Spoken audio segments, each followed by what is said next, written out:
नमस्कार, आप देख रहे हैं सिटी पोस्ट लाइव। बिहार के पूर्व मुख्यमंत्री जीतनराम मांझी ने लालू यादव से मुलाकात के बाद अब कल तेजस्वी यादव से मुलाकात की है और मुलाकात के बाद यह दावा किया है कि 12 मार्च तक सीटों का पेच सुलझ जाएगा। आप जानते हैं तेजस्वी यादव मुख्य भूमिका में है महागठबंधन में, और लालू के बाद अगर कोई फैसला लेता है, लालू यादव के दरबार में हाजिरी लगती है। महागठबंधन के तमाम नेता उनके दरबार में हाजिरी लगाते रहे हैं और उनके सामने अपनी डिमांड रखते रहे हैं।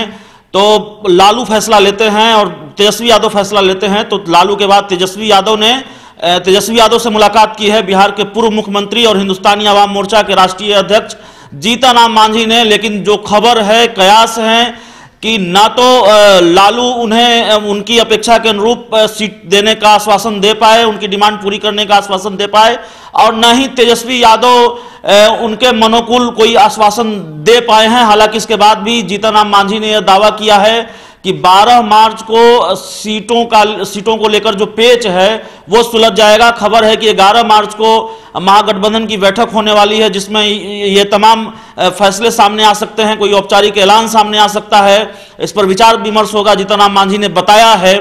आपको बता दें कि जीतनराम मांझी नाराज भी हैं इस वजह से कि उनका बयान सामने आया था कि मैं पहले आया था, मैंने लालू यादव को मदद की है, उनको उपचुनाव जितवाया है। और कहा जा रहा है कि मुकेश सहनी और उपेंद्र कुशवाहा के महागठबंधन में आने से जीतनराम मांझी थोड़े से नाराज हैं या असुरक्षित महसूस कर रहे हैं, या उनको लग रहा है कि हमारी जो वाजिब हिस्सेदारी है उस पर कहीं ना कहीं चोट हुई है। वो हिस्सा भी RLSP और मुकेश सहनी के खाते में जाता नजर आ रहा है, और इन लोगों के आने से हमारी वाजिब जो राजनीतिक हिस्सेदारी है, जो सीटों की हिस्सेदारी है, वो नहीं मिल पा रही है। कहीं ना कहीं उसमें पेच फंसता नजर आ रहा है।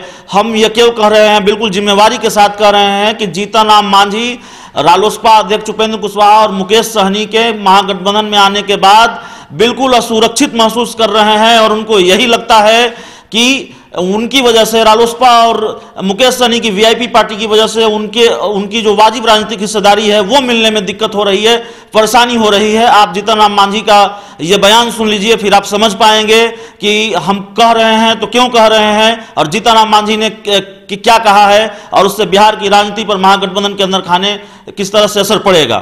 जिस प्रकार से कोर कमेटी में भी लोगों ने कहा था और उसकी चर्चा आप लोगों के बीच में हमने किया था, क्योंकि हम तो भाई सीधा आदमी है, आज के ज़माना में कहिए कि बुद्धू आदमी है, जो कभी भी किसी भी बात को हम छिपा के नहीं रखते हैं। तो उस समय भी लोगों ने हमको कहा था कि ये क्या कहता है लोग कि आपको 1 सीट मिलेगा, 1 सीट मिलेगा। ये सभी कार्यकर्ता में एक तरह से असंतोष हो रहा है।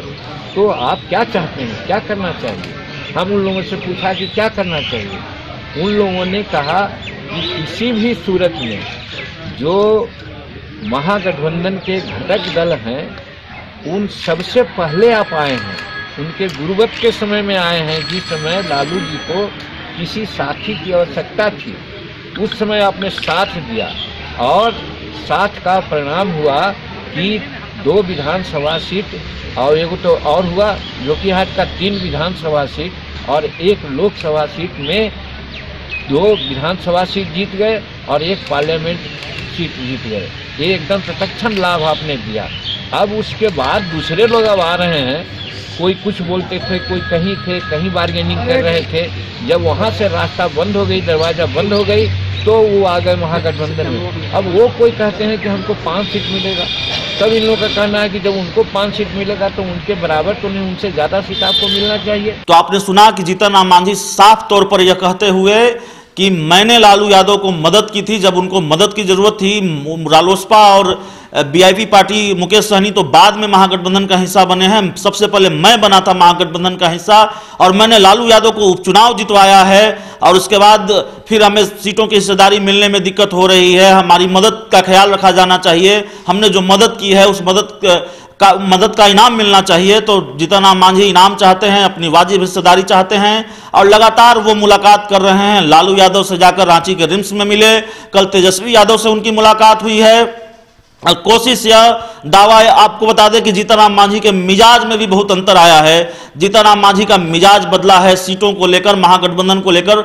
जीतनराम मांझी पहले ये कहते थे कि एनडीए को हराने के लिए बीजेपी के विरोध में, एनडीए विरोध में मैं त्याग करूंगा और चाहे मुझे एक सीट भी मिले तो कोई बात नहीं, ना भी मिले तो कोई बात नहीं, मेरा लक्ष्य एनडीए को हराना है, बीजेपी को हराना है, प्रधानमंत्री नरेंद्र मोदी को दोबारा प्रधानमंत्री बनने से रोकना है। लेकिन जीतनराम मांझी का यह मिजाज बदल गया, उनके मिजाज में अंतर आया और अब जीतनराम मांझी कॉम्प्रोमाइज के मूड में नहीं है। जिस तरह से उनके लगातार बयान सामने आए हैं, सिलसिलेवार तरीके से कई बयान सामने आए हैं और जिस तरह से बिल्कुल हलचल तेज है महागठबंधन के अंदर खाने और बिल्कुल एक्टिव है जीतनराम मांझी कि उनको उनकी जो वाजिब हिस्सेदारी है वो मिलना चाहिए जितनी वो मांग कर रहे हैं।